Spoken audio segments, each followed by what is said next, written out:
안녕하십니까. 마산청원 상속 회생 파산 소송 법무사 박성용입니다. 자, 오늘부터 이제 기본서 읽는 법을 조금 말씀드려볼까 하는데요.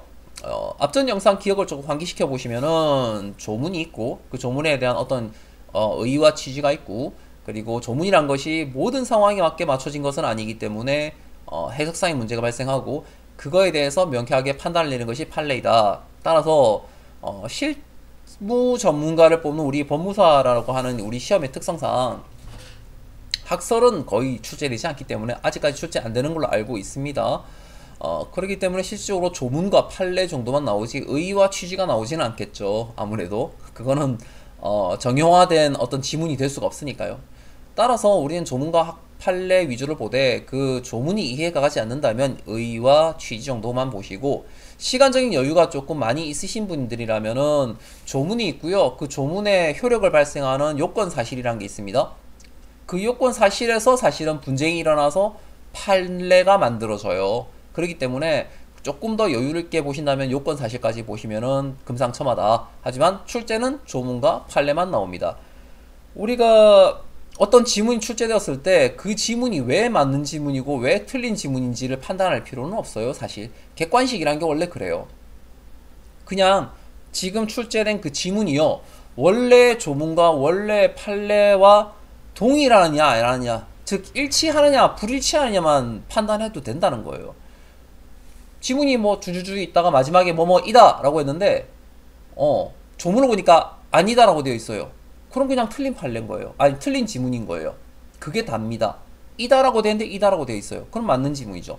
그것만 하면 되지, 그게 왜 이다냐 왜 아니다냐를 판단하고 막 굳이 이해하려고 하실 필요는 없어요. 1차니까요. 다만 이제 조문과 요건 사실 위주로 해서 판례를 잘 정리하신다면은 2차에서 충분히 도움이 되실 거예요. 왜냐면 저는 1차에서 기술적으로만 접근했고, 그래서 실질적으로는 암기만 머릿속에 그냥 문제집을 통하여 때려 박은 상태에서 2차를 진입하다 보니까 이해가 되지 않는 부분들이 조금 있었어요. 다만 중요한 건 그만큼 또 머릿속에다가 암기를 많이 때려 놓으면요, 2차 할 때도 어떻게든 써먹어집니다.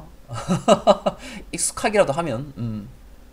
자, 그러면은 절차법에 대해서 말씀드리면, 절차법은 조금 더 까다로워요, 실체법보다. 왜?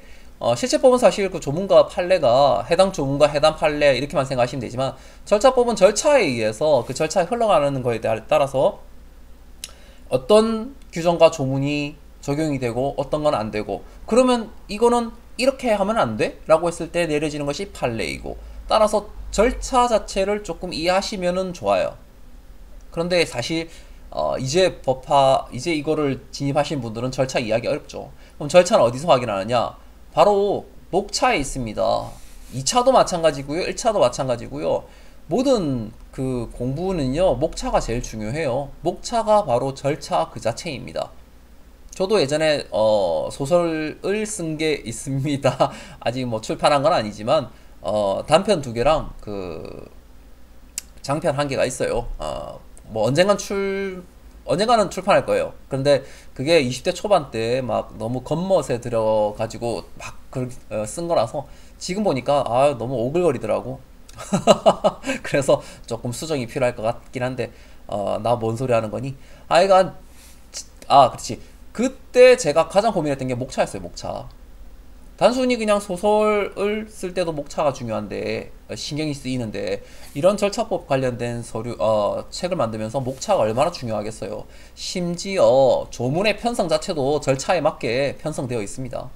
그렇기 때문에 이제 절차법은 조금 까다롭지만 어차피 나오는 건 조문과 판례고요. 그 다음에 어떤 절차에서 어떤 행위를 해야 되는지가 추가된다고 보시면 돼요.